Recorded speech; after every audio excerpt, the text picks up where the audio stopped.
Verse 371. When a spiritual revulsion takes place in them, they will attain the Samadhi called Maya-like, the will body, the 10 stages, the self-mastery. It's not so much a huge effort that is required, but a persistently subtle effort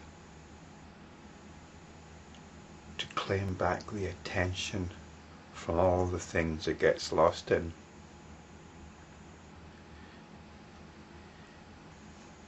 It gets lost in appearances.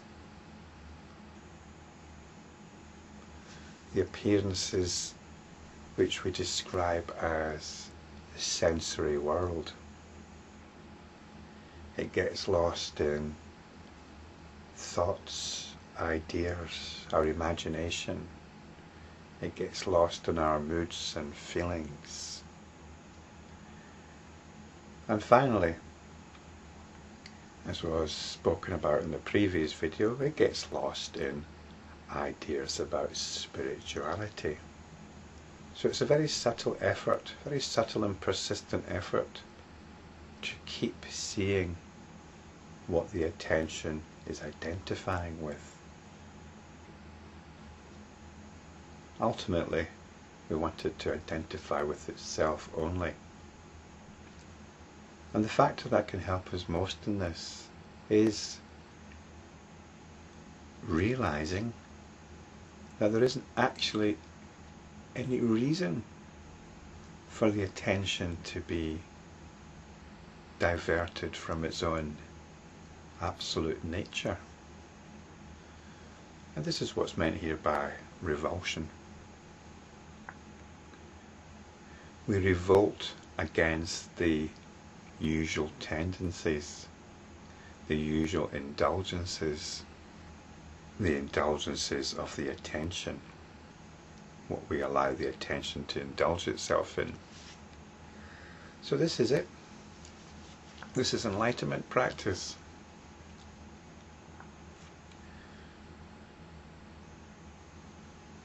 Observing the attention, observing what it's focusing on, and to realize that if you're practicing enlightenment, you turn away from that and you come back to the attention as it's manifesting in you and allow it to rest in itself. And when this happens, this is described here as the Samadhi, known as Maya-like. Because this is how it works. The attention's caught up in Maya. And this is our cue. This is our cue for practicing.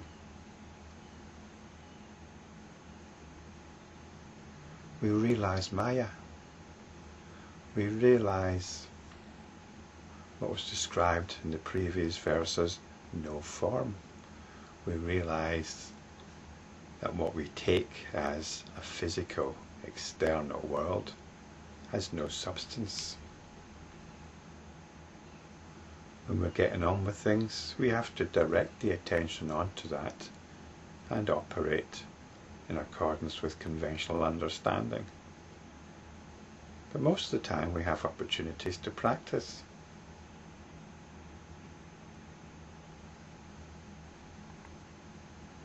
Even if we've got a lot of demand on us.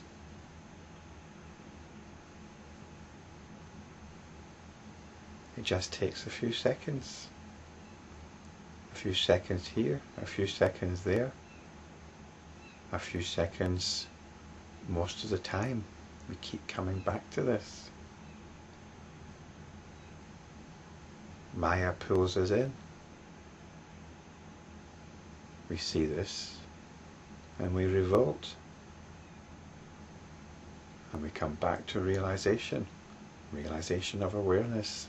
Once again, realization of how wonderful it is.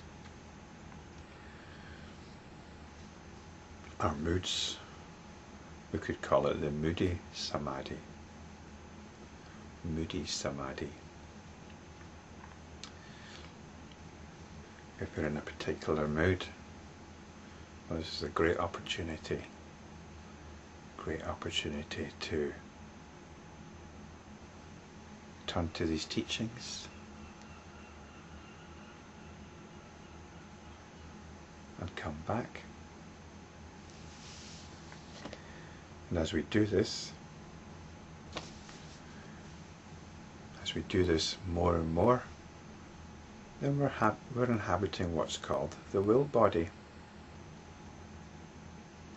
Not only do we want to practice, we are practicing. This is the will to realization, not the will to distraction, not the indulging of Maya, but coming back to our true nature to the extent that we're inhabiting it. It becomes our main abode. This is the will body. It's where we're operating from as enlightenment practitioners. It's a journey. There are many aspects to it, challenging aspects, but also wonderful aspects. And this is where the 10 stages come in, the 10 bhumis. I've looked at them in the past, and it's worth looking at them again when you feel a need to return to the teachings to remind yourself, because it's so easy to forget. It's so easy to forget. And in this way we achieve self-mastery, and this is mastery over our moods.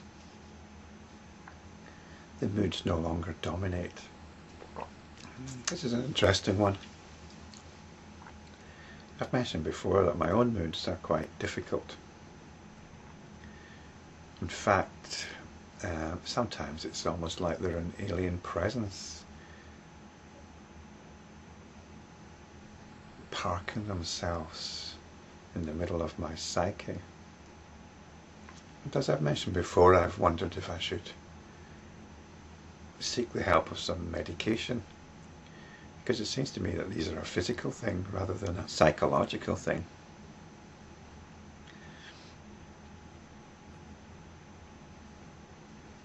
But they come and go. I spoke to my doctor about it, and he outlined a few. He gave me a printout with some options on it, which I haven't actually looked at, because I don't think one should not take medication out of ego. But I think I'm okay for the time being.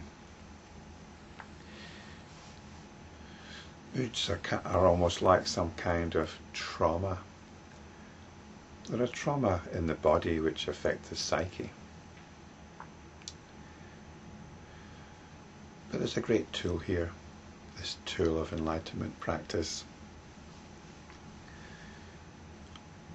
And even though it doesn't remove the pain,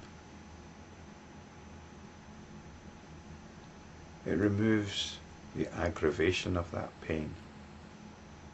It removes the feeding of it, so that it's less likely to be so severe next time it visits. So this is self-mastery.